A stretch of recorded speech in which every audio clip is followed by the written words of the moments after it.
नमस्कार, Suprabhatam, good morning. मैं हूं सुधांशु देव और स्वागत है आपका पुनः अकेडमिया डेली डोज के डेली करंट अफेयर्स प्रोग्राम में। आज की तारीख है 6 अक्टूबर 2021। आज के इस प्रोग्राम के अंतर्गत हम बात करेंगे आज की डेट में बनने वाले सभी महत्वपूर्ण प्रश्नों की, उन प्रश्नों से संबंधित महत्वपूर्ण तथ्यों की तथा अगले दिन के लिए कुछ महत्वपूर्ण प्रश्न आपको प्रैक्टिस क्वेश्चंस के रूप में दिए जाएंगे।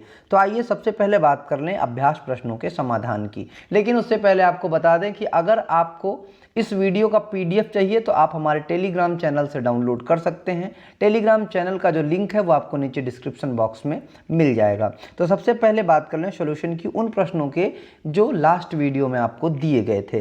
पहला प्रश्न था, राष्ट्रीय प्रबंधन सम्मेलन आयोजित होने तक एक वर्ष के लिए अखिल भारतीय प्रबंधन संघ यानी कि AIMA का अध्यक्ष किसे नियुक्त किया गया है? विकल्प ए है नेहा सिंह, बी है BS कृष्णन, सी है CK रंगनाथन तथा विकल्प डी है गिरीश सांगवान।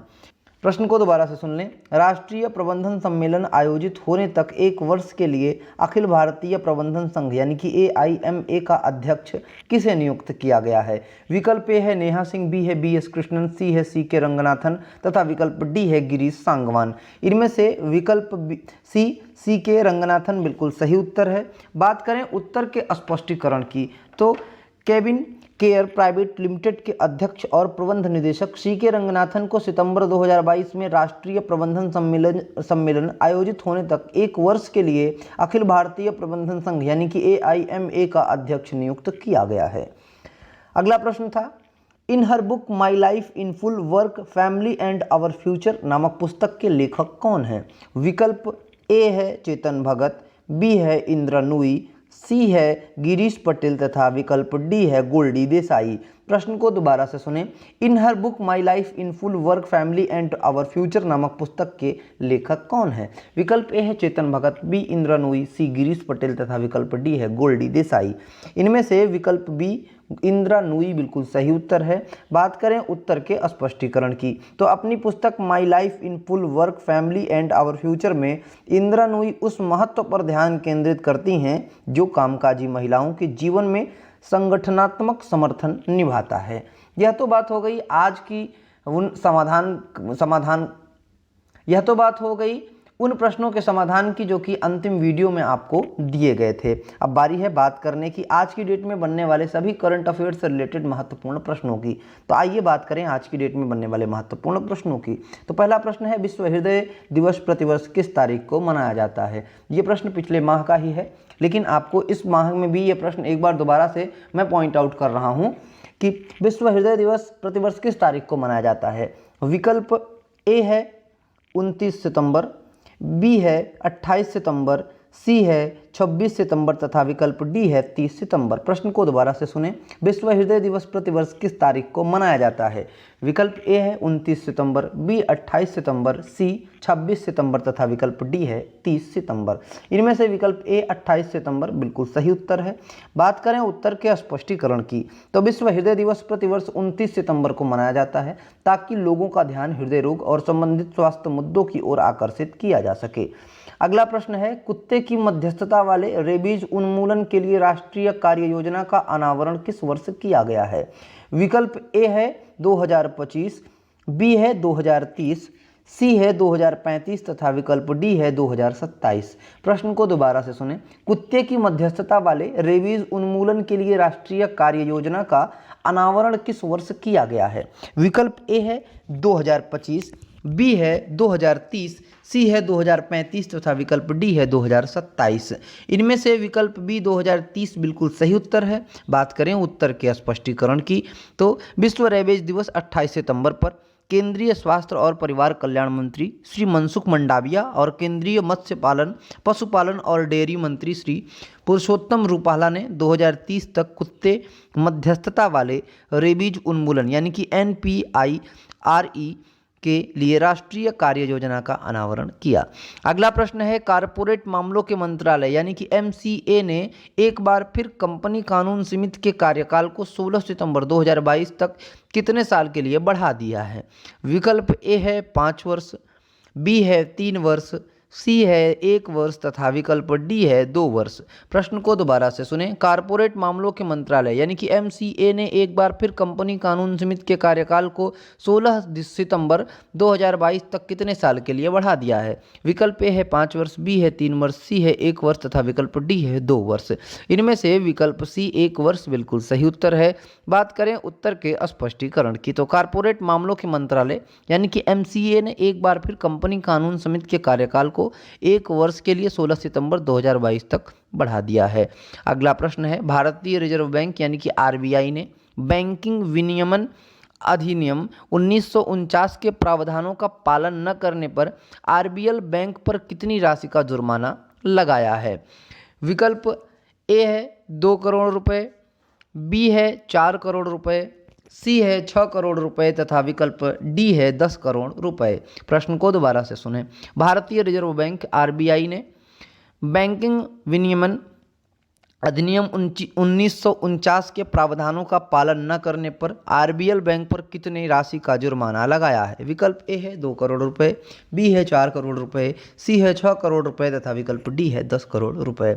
इनमें से विकल्प ए 2 करोड़ रुपए बिल्कुल सही उत्तर है।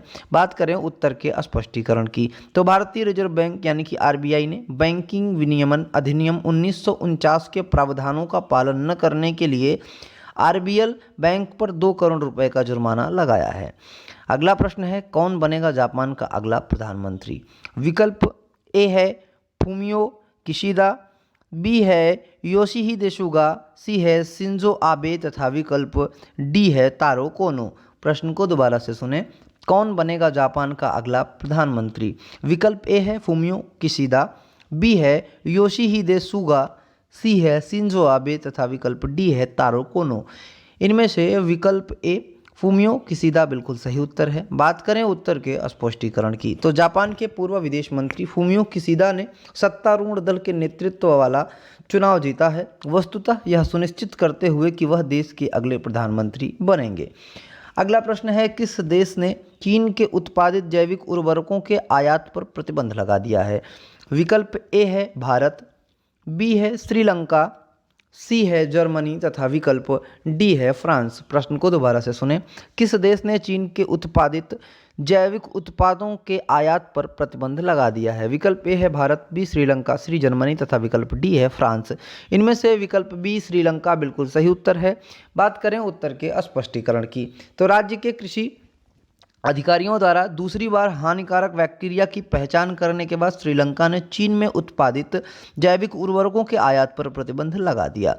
अगला प्रश्न है, T20 विश्व कप के थीम गीत की रचना किसने की? विकल्प ए है ऑस्ट्रेलिया, बी है देव पटेल, सी है गिरीश पटेल तथा विकल्प डी है अमित त्रिवेदी। प्रश्न को दोबारा से सुने। T20 विश्व कप की थीम गीत की रचना किसने की? विकल्प ए है ऑस्ट्रेलिया, बी है देव पटेल, सी है गिरीश पटेल तथा विकल्प डी है अमित त्रिवेदी। इनमें से विकल्प डी अमित त्रिवेदी बिल्कुल सही उत्तर है। बात करें उत्तर के स्पष्टीकरण की, तो आईसीसी ने T20 विश्व कप का आधिकारिक गान लॉन्च किया है, जिसमें विराट कोहली और वेस्टइंडीज के कप्तान कीरोन पोलार्ड के अवतार की एक अभियान फिल्म है। गाने को बॉलीवुड म्यूजिक डायरेक्टर अमित त्रिवेदी ने कंपोज किया है। अगला प्रश्न है, राष्ट्रीय कैडेट कोर यानी कि एनसीसी के 34वें महानिदेशक के रूप में किसने कार्यभार संभाला है? विकल्प ए है दिलबाग सिंह, बी है गुरबीर पाल सिंह, सी है दलजीत सिंह तथा विकल्प डी है डी के सुहाग। प्रश्न को दोबारा से सुने। राष्ट्रीय कैडेट कोर यानी कि एनसीसी के 34वें महानिदेशक के रूप में किसने कार्यभार संभाला है? विकल्प ए है दिलबाग सिंह, बी है गुरबीर पाल सिंह, सी है दलजीत सिंह तथा विकल्प डी है डी के सुहाग।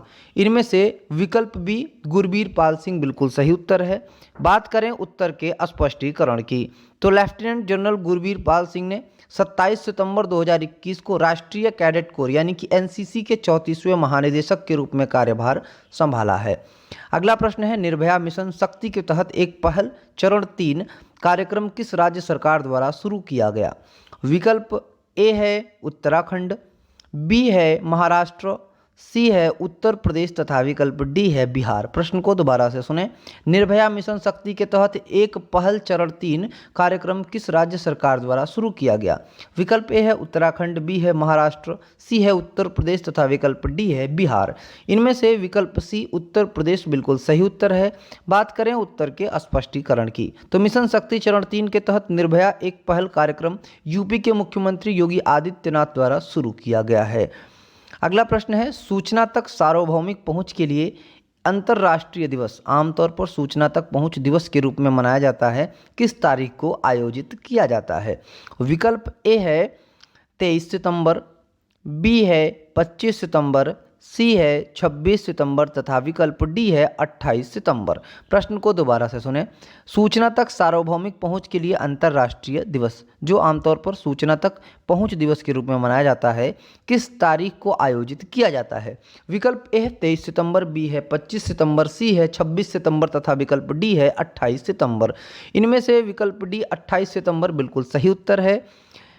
बात करें उत्तर के स्पष्टीकरण की तो सूचना तक सार्वभौमिक पहुंच के लिए अंतर्राष्ट्रीय दिवस आमतौर पर सूचना तक पहुंच दिवस के रूप में मनाया जाता है। हर साल यह 28 सितंबर को आयोजित किया जाता है। अगला प्रश्न है किस देश ने सबसे तेज क्षेत्रीय multi modal logistic hub launch किया?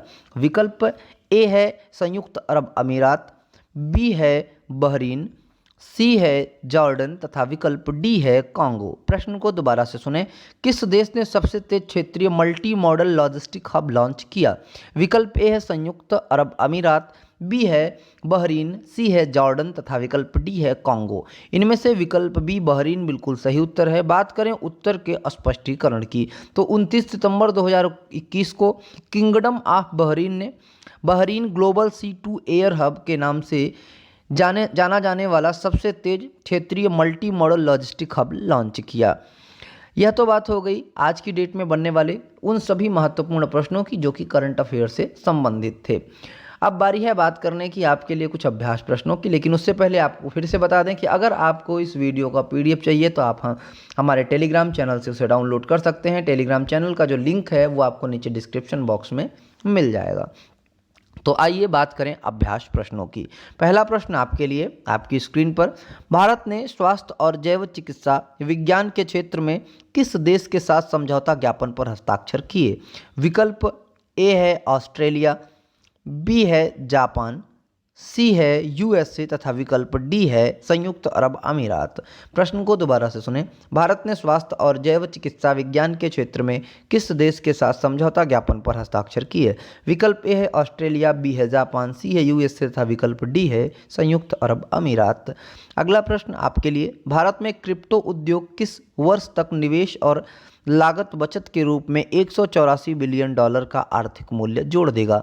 विकल्प ए है 2050, बी है 2025, सी है 2030 तथा विकल्प डी है 2035। प्रश्न को दोबारा से सुने। भारत में क्रिप्टो उद्योग किस वर्ष तक निवेश और लागत बचत के रूप में 184 बिलियन डॉलर का आर्थिक मूल्य जोड़ देगा? विकल्प ए है 2050, बी है 2025, सी है 2030 तथा विकल्प डी है 2035। ये दो प्रश्न आपको अभ्यास प्रश्नों के रूप में दिए जा रहे हैं। उम्मीद करते हैं कि आप इनके उत्तर नीचे कमेंट बॉक्स में ज़रूर लिखेंगे। आज के लिए बस इतना ही, मिलते हैं अगले वीडियो में। तब तक बने रहें अकेडमिया डेली डोज के साथ। चैनल पर यदि आप नए हैं तो चैनल को सब्सक्राइब कर लें, बेल आइकॉन दबाएं जिससे आपको समय पर अपडेट मिलता रहे। वीडियो यदि आपको अच्छा लगा हो तो वीडियो को लाइक करें, यदि उपयोगी लगा हो तो अपने मित्रों के साथ शेयर करें, और अगर आपकी कोई भी क्वेरी है तो नीचे कमेंट बॉक्स में ज़रूर लिखें। हम सोशल मीडिया प्लेटफॉर्म पर भी उपलब्ध हैं। आप हमें Facebook, Instagram, Pinterest, LinkedIn, Twitter तथा कू पर फॉलो कर सकते हैं। ये जो सोशल मीडिया के लिंक हैं वो नीचे डिस्क्रिप्शन बॉक्स में आपको मिल जाएंगे। आप डायरेक्टली हमसे जुड़ सकते हैं हमारे सोशल मीडिया प्लेटफॉर्म पर। आज के लिए बस इतना ही, धन्यवाद।